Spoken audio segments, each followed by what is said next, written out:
فریده چی کار داری میکنی؟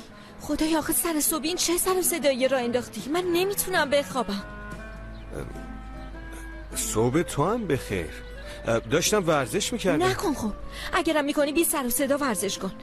من خیلی خوابم سبکه، اصلا نتونستم بخوابم. خیلی خوب، من بیشتر رعایت میکنم، ولی نفهمیدم چی باعث آزارت شد. یعنی نمیپریدم، نمیدویدم، داشتم با دستگاه کار میکردم. وای، این دستگاه چیه که انقدر سر و صدا میکنه؟ تو اینو بلند میکنی؟ آره. چه جوری بلندش میکنی؟ این چند کیلوه؟ 40 کیلو. یعنی انقدر قوی هستی؟ میشه گفت. خب تو همیشه صبح انقدر بد اخلاقی؟ من بد اخلاقم؟ ببین سر صبحی منو تو چه شرایطی قرار دادی. من در حالت عادی خیلی هم خوبم، چون بعد از خواب بیدار شدم اینطوری به نظر میاد. تنها چیزی که الان در مورد تو خوب به نظر میاد لباس خوابته.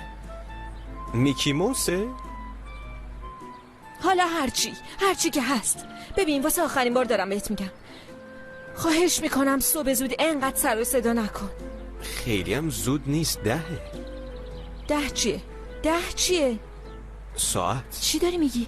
من دیرم شده. واسه چی پس نمیگی 2 ساعت اینجا منو نگه داشتی؟ آدم خب زودتر میگه. چرا زودتر بیدارم نکردی؟ بیدارم میکردی اینطوری دیرم نمیشد. دیرم شد، وای خدایا دیرم شده. بعد وایساده داره منو نگاه میکنه.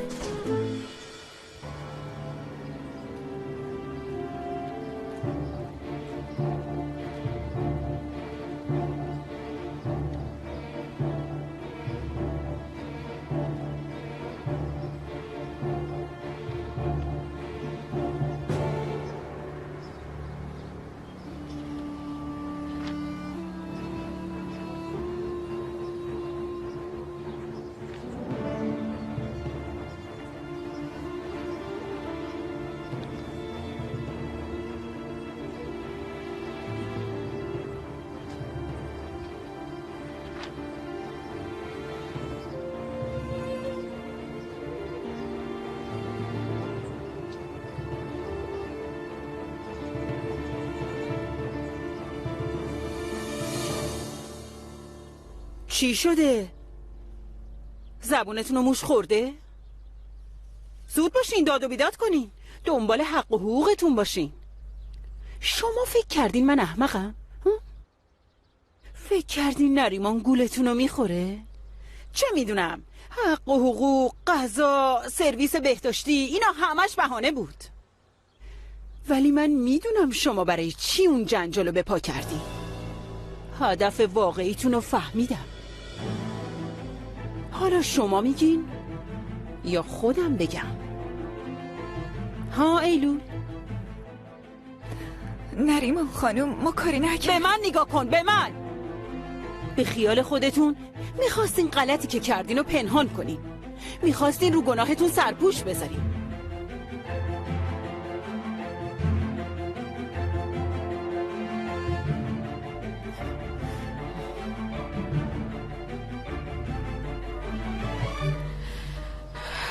لحظه ای که سالها منتظرش بودم رسید مامان. تو این پاکت اسم تو و بابام نوشته شده. به زودی به هم میرسیم. بالاخره دلتنگیامون تموم میشه. همه کسایی که دوستم دارن و دلشون برام تنگ شده اسمشون تو این پاکته. یه برگ جدید تو زندگیم ورق میخوره. دیگه خبری از پرورشگاه و یتیم خونه نیست، خبری از بی کسی نیست. شما هستی،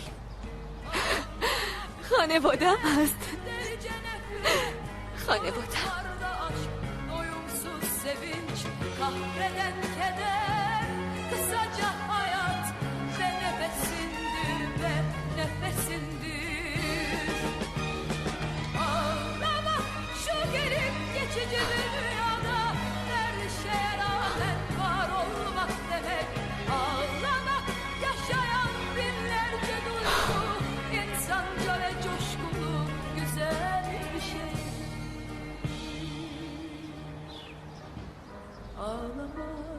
Güzeldir süzülürken yaşlar gözünden sakın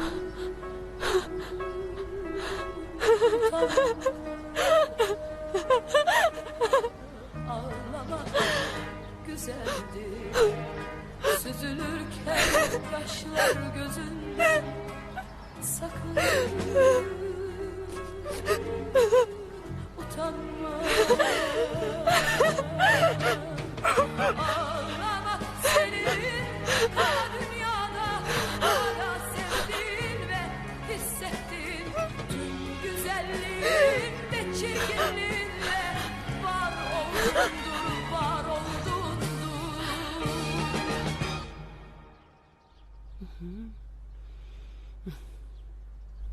ما کاری نکردیم نریمان خانم، به خدا کاری صداتو نکردیم. ببر.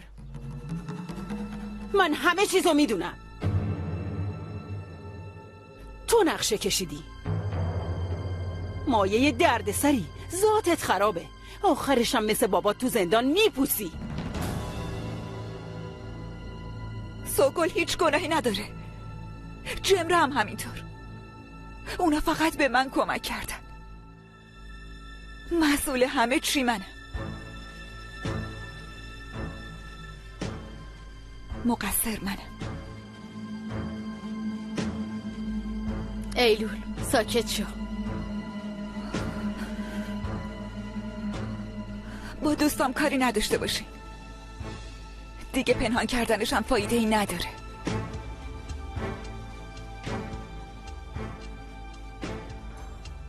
توضیح میدم. توضیح بده ببینم.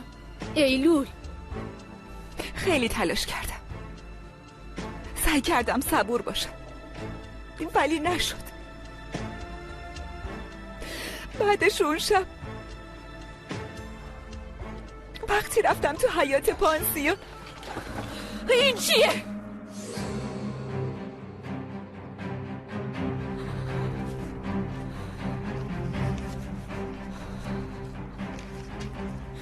هیچ رحم و مروتی ندارین نریمان خانوم. چرا با احساسات من بازی کردین؟ من میخواستم پدر مادر داشته باشم، میخواستم نوازشم کنن، منو دخترم صدا کنن. نریمان خانوم چرا همچین کاری کردین؟ چرا؟ دوشنبه سیب زمینی، سه شنبه برنج. این لیست غذای هفتگیمونه. قرار بود اسم پدر و مادرمو نوشته باشه. عوضی ما رو به خاطر این فروختی؟ الان برو بیرون عزیزم، بعداً در موردش صحبت میکنی. نه نمیرم. تازه نریمان خانم میدونین منم به شما دروغ گفتم اون شب شورش کردن و رفتن بار، ولی نرفتم. هیچ کدومشون از در پانسیون بیرون نرفتن. فقط برای اینکه بتونم اون پاکت رو بگیرم دروغ گفتم. چطوره؟ بی تربیت! حق ندارین رو دوست من دست بلند کنین، فهمیدین؟ نگاه نمی کنم مدیرین حسابتون رو میرسم. هدیه!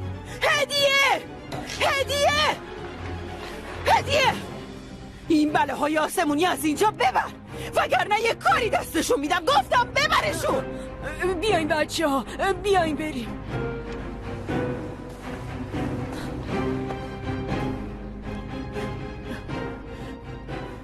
تو روی من وای میسی ها؟